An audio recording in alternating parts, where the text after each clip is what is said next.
안녕하세요. 역사를 사랑하는 박사입니다. 동남아시아 캄보디아 앙코르와트에 대해서 한번 알아보겠습니다. 앙코르와트는 khmer 제국의 왕 수리 바르만 2세가 1122년부터 1150년 약 28년에 걸쳐 세웠습니다. 불교 성지로 알려진 지금과는 달리 사실 앙코르와트는 힌두교 사원입니다. 당시 khmer 제국의 국교가 힌두교였습니다. 수리야 바르만 2세는 이만한 거대한 사원인 시바신에게 봉헌하던 전통을 깨고 앙코르와트를 질서의 신 비누스에게 바쳤다고 합니다.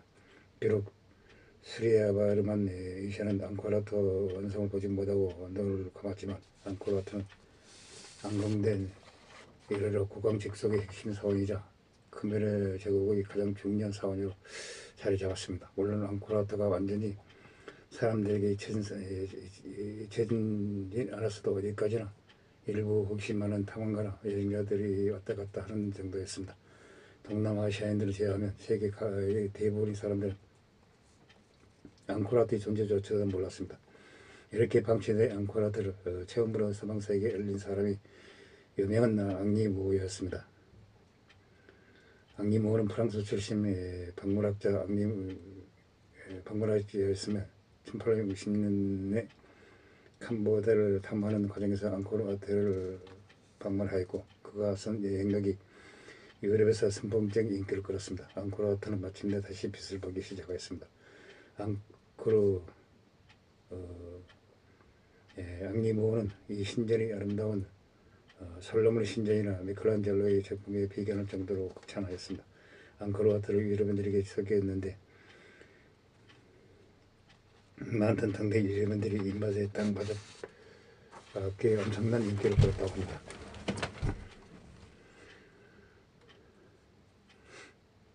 캄보디아 내전이 발발하였습니다. khmer 루즈라는 최악의 살인 집단이 득세 등 온갖 시련을 겪으면서 앙코르와트는 역시 좋은 꼴을 보지 못하였습니다. 특히 문화재 보존 따위에 관심이 없던 khmer 루즈가 앙코르와트에 남아있던 목조 건물들을 모조리 잘라 장작으로 썼습니다.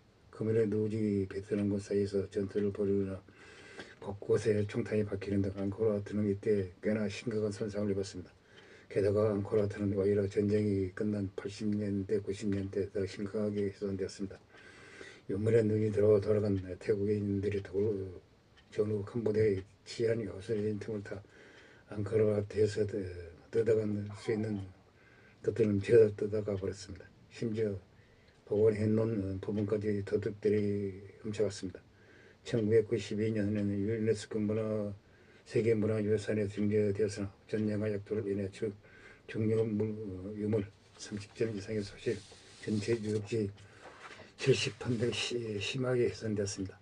사원 근처의 왕궁에 있는 유물 1000여 점이 도난당했으며 유적지 훼손이 매우 심각하였습니다. 실제로 해자의 다리와 덕의 기관총으로 생긴 흠을 볼 수 있습니다.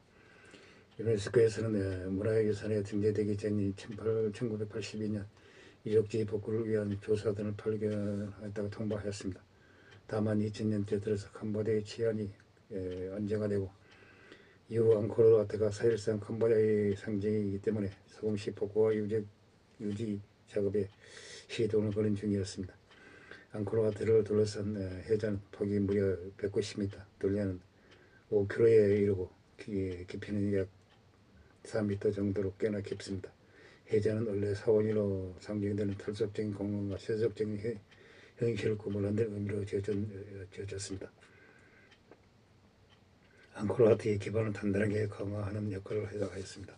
산 아래의 지하 수면이 너무 높아지지 않도록 조제를 사원은 계단이 물러지지 않도록 만들었던 것뿐 아니라 몇백 년 가까운 시일 동안 주변의 열대우림이 사원을 완전히 집어삼키지 않도록 일차적으로 차단해주기도 하였습니다. 해저를 건너 앙코르와트로 들어가는 다리는 해저 서쪽에 있습니다. 서판으로 포장된 다리에는 석조 사자성의 양옆을 지키고 있습니다. 원래는 이 다리 앞으로 건물과 문이 있었으나 시간이 지나면서 무너졌다고 합니다. 동쪽으로 들어가는 다리가 있지만 사실상 흙길이 깔린 제방이 더 가깝습니다. 다리를 따라 해자를 건너가면 고프람이 나옵니다. 해자에서 약 30m 정도 떨어진 곳에 앙코르와트 예배가 고프람이 있습니다. 정문이 있었던 서쪽의 고프람이 가장 거대합니다. 서쪽은 봄이 살짝 무너진 고프람이 총 3개 있는데 그 중에 중앙에 있는 고프람이 가장 큽니다. 중앙 고프람 내부에는 팔이 여러 개 달린 베누스 석상이 있습니다. 앙코르와트가 힌두 사원이었던 시절은 아마 중앙 탑에 안치되었으리라 생각됩니다. 앙코르와트의 예배관 그 길이가 무려 가로 1024m, 세로 802m에 달하며 높이는 약 4.5m 정도로 꽤 높습니다. 예배관 회랑의 모습을 하고 있는데 바깥쪽 부분은 사각 기둥들이 예를 지어 서 있습니다. 안쪽 부분은 벽으로 막혀 있습니다. 기둥들 사이는 천장은 연꽃으로 아름답게 장식되어 있으며 벽면에는 웃는 앞사라의 모습이 조각되어 있습니다. 특히 이 서쪽 고프람에는 앙코르와트에서의 유력이 이를 드러내고 웃는 유명한 앞사라 부조가 있습니다. 어쨌든 예배관 총 82만 제곱미터에 달하는 면적을 둘러싸는데 원래는 이 예배관에 빽빽하게 건물들이 들어차 있었다고 합니다. 지금이야 물론 목재로 만든 공장과 건물들이 죄다 썩어서 돌로 만든 가장 중앙과 사양만 남았습니다. 전성기 시절에는 예배관 아래 발 디딜 틈이 없는 건축물들이 들어섰다고 합니다.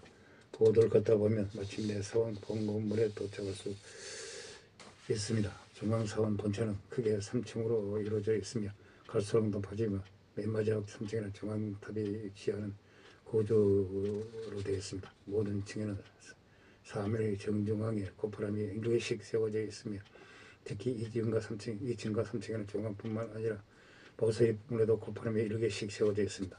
사원이 서쪽으로 바라보는 방향으로 세워졌기에 사원의 건축물들은 상대적으로 동쪽으로 치우친 구조입니다. 또한 왕이 들어올 때 가장 잘 보이는 부분이 정문과 가까운 서쪽 부분이었던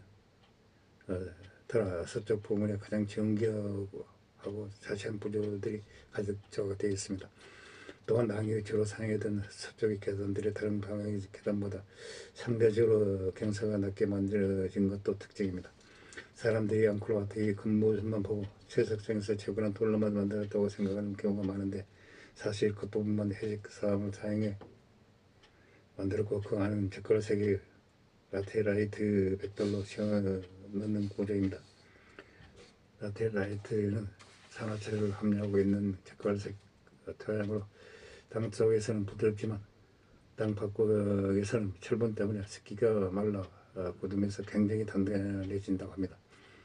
가공하기 쉽고 건물을 지은 나중에는 단단해지는 특성 때문에 아열대 지방에서는 라데라이트를 이용한 경우가 많았습니다. 앙코르와트 역시 라데라이트를 이용해 지었다고 합니다. 앙코르와트 유적을 잘 보면 일단 라데라이트 백돌을 쌓은 다음 겉에는 사암덩이를 깎아서 덮었습니다.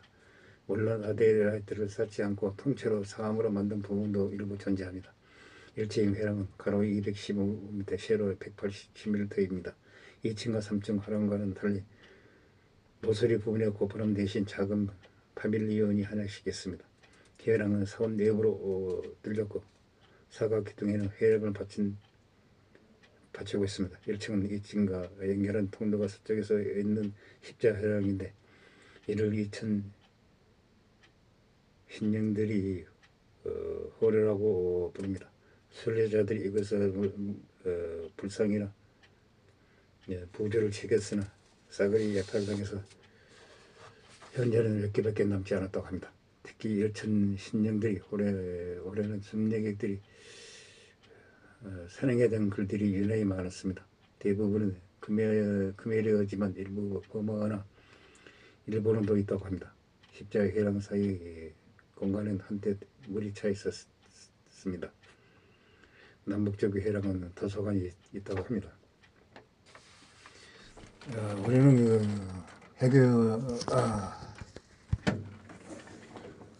유명한 앙코르와트 사원에 대해서 한번 알아봤습니다. 이상 이야기를 마치고자 합니다. 항시 부족합니다. 양해 부탁드립니다.